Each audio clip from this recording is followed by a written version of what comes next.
ಹಿಂದಿನಿಂದ ಯಾವುದೇ ಸರ್ಕಾರಗಳು ಬಂದರೆ ಮೊದಲು ಹೈದರಾಬಾದ್ ಕರ್ನಾಟಕ ಅಂತ ಇದ್ದರು, ಈ ಸರ್ಕಾರಗಳು ಬಂದ ಮೇಲೆ ಕಲ್ಯಾಣ ಕರ್ನಾಟಕ ಅಂತ ಮಾಡಿದ್ದಾರೆ. ಬಟ್ ಕಲ್ಯಾಣ ಕರ್ನಾಟಕ ಅನ್ನೋದು ಹೆಸರಲ್ಲಿ ಮಾತ್ರ ಆಗಿದೆ, ಅಲ್ಲಿ ಏನು ಕಲ್ಯಾಣ ಆಗಿಲ್ಲ.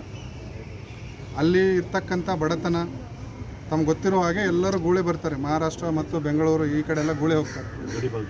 ಗಡಿ ಭಾಗದಲ್ಲಿ ಎಲ್ಲರೂ. ಮತ್ತು ಅಲ್ಲಿ ರೈತರಿಗೆ ಸಾಕಾಗಷ್ಟು ಸಮಸ್ಯೆಗಳಿವೆ.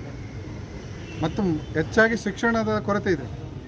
ಶೈಕ್ಷಣಿಕವಾಗಿ ಏನು ಸೌಲಭ್ಯಗಳು ಸಿಗಬೇಕು, ಶಾಲೆಗಳಲ್ಲಿ ಏನು ಅಭಿವೃದ್ಧಿ ಆಗಬೇಕು, ಶಾಲೆಗಳಲ್ಲಿ ಸರಿಯಾದ ಪೀಠೋಪಕರಣಗಳಿಲ್ಲ, ಸಿಬ್ಬಂದಿಗಳ ಕೊರತೆ ಇದೆ, ಶೌಚಾಲಯಗಳ ಕೊರತೆ ಇದೆ, ಕುಡಿಯುವ ನೀರಿನ ಕೊರತೆ ಇದೆ, ದುರಸ್ತೀಕರಣ ಇಲ್ಲ, ಕಟ್ಟಡ ಬೀಳೋ ಸ್ಥಿತಿಯಲ್ಲಿದ್ದಾವೆ. ಸರ್ಕಾರಗಳು ಅದನ್ನು ಗಮನಕ್ಕೆ ತೆಗೆದುಕೊಳ್ಳುವುದಿಲ್ಲ. ಎರಡನೇದೇನೆಂದರೆ, ನಾವು ಕರ್ನಾಟಕದಲ್ಲಿ ಕನ್ನಡದ ವಿಷಯಗಳನ್ನು ಹೆಚ್ಚಾಗಿ ಸರ್ಕಾರಗಳು ಓದಬೇಕು. ಬೇರೆ ಯಾವುದೋ ಇತಿಹಾಸ ತಂದು ಓದಿಸ್ತಾರೆ. ನಾವು ಹೆಚ್ಚು ಕನ್ನಡ ಮಣ್ಣಿನ ಇತಿಹಾಸವನ್ನು ಓದಿಸ್ಬೇಕು. ನಮ್ಮ ಕಲ್ಯಾಣ ಕರ್ನಾಟಕದಲ್ಲಿ ಸುರ್ಪೂರು ಸಂಸ್ಥಾನವಂತಿದೆ. ಸುರ್ಪೂರು ಸಂಸ್ಥಾನದಲ್ಲಿ ನಾಲ್ವಡಿ ರಾಜ ವೆಂಕಟಪ್ಪ ನಾಯಕ ಅವರು ಹಿಡಿದು 240 ವರ್ಷ ಆಳಿದ ರಾಜಮನೆತನ ಅದು.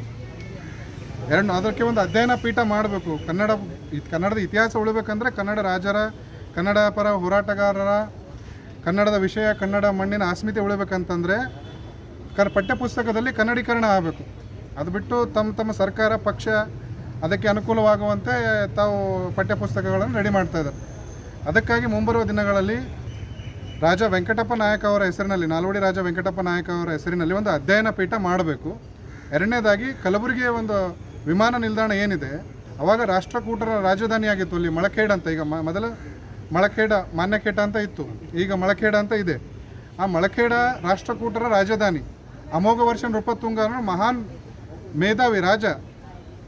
ಅಂಥ ರಾಜರ ಸಮಯದಲ್ಲಿ ಕವಿರಾಜ ಮಾರ್ಗ ಅನ್ನೋ ಒಂದು ಕೃತಿಯನ್ನು ಬರೀತಾರೆ. ಅಂಥದ್ದೆಲ್ಲ ಕಡೆಗಣಿಸಿ, ಕನ್ನಡ ಪರ ವಿಷಯಗಳನ್ನ ಕಡೆಗಣಿಸಿ ಯಾವ ಇತಿಹಾಸವನ್ನು ಓದಿಸ್ತಾ ಇದ್ದಾರೋ, ಎಲ್ಲಿ ಕಲ್ಯಾಣ ಮಾಡ್ತಾ ಇದ್ರು ಸರ್ಕಾರಗಳು ಗೊತ್ತಿಲ್ಲ. ಅದಕ್ಕಾಗಿಯೇ ಮುಂಬರುವ ದಿನಗಳಲ್ಲಿ ಸರ್ಕಾರಗಳು ಎಚ್ಚೆತ್ತುಕೊಂಡು ಕಲ್ಯಾಣ ಕರ್ನಾಟಕ ನಿಜವಾದ ಕನ್ನಡೀಕರಣ ಮಾಡಿ ಅಭಿವೃದ್ಧಿ ಕಲ್ಯಾಣ ಮಾಡದೇ ಇದ್ದರೆ ಕನ್ನಡ ಜನ್ಮಭೂಮಿ ಯುವ ಸೇನೆ ಸೈನಿಕರು, ಪದಾಧಿಕಾರಿಗಳು ಸರ್ಕಾರಕ್ಕೆ ಮತ್ತು ಅಲ್ಲಿನ ಜನಪ್ರತಿನಿಧಿಗಳಿಗೆ ಏನು ಪಾಠ ಕಲಿಸಬೇಕು ಮುಂಬರುವ ದಿನಗಳಲ್ಲಿ ಕಲಿಸ್ತೀವಿ.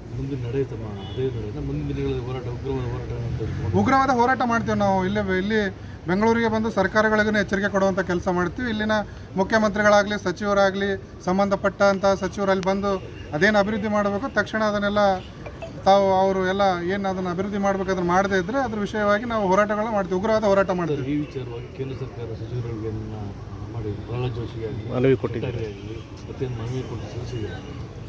ಮನವಿ ಈ ಬಗ್ಗೆ ಸಲ್ಲಿಸಿಲ್ಲ. ಮುಂಬರುವ ದಿನಗಳಲ್ಲಿ ಎಲ್ಲರಿಗೂ ಸಲ್ಲಿಸುತ್ತೆ. ಎಲ್ಲರೂ ಸೇರಿ ನಾವು ಕೇಂದ್ರದ ಪಾಲು ಕೂಡ ಇದೆ ಹಿಂದುಳಿದ. ಕನ್ನಡ ಒಂದೇ ಭಾಗ ಅನ್ನೋದು ರಾಜ್ಯವ್ಯಾಪಿ ಮತ್ತು ರಾಷ್ಟ್ರವ್ಯಾಪಿನೂ ಕೂಡ ಆಗ್ತದ್ರಿಂದ ಸಂಸದರಿಗೆ ಈ ವಿಷಯ ತಲುಪಿಸೋದು ಉದ್ದೇಶ. ಸಂಸದರಿಗೆ ನಾವು ಈ ವಿಚಾರ ತಲುಪೋದಕ್ಕಿಂತ ಮುಂಚೆ ಅಲ್ಲೇ ಸ್ಥಳೀಯ ಸಂಸದರಿಗೆ ಮೊದಲು ಅದರ ಬಗ್ಗೆ ವಿವೇಕ ಬೇಕು, ಜ್ಞಾನ ಇರಬೇಕು.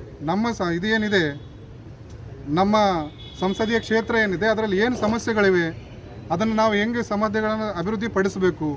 ಅವರು ಸರಿಯಾಗಿ ಅಭಿವೃದ್ಧಿ ಪಡಿಸಿದರೆ ನಾವೆಲ್ಲ ಸಂಘಟನೆ ಮಾಡಿಕೊಂಡು ಇಲ್ಲಿವರೆಗೂ ಬಂದು ನಾವು ಸುದ್ದಿಗೋಷ್ಠಿ ಮಾಡೋ ಅವಶ್ಯಕತೆ ಇರಲಿಲ್ಲ. ಅವರಿಗೆ ಅಲ್ಲಿಂದ ನೋವಿಲ್ಲ.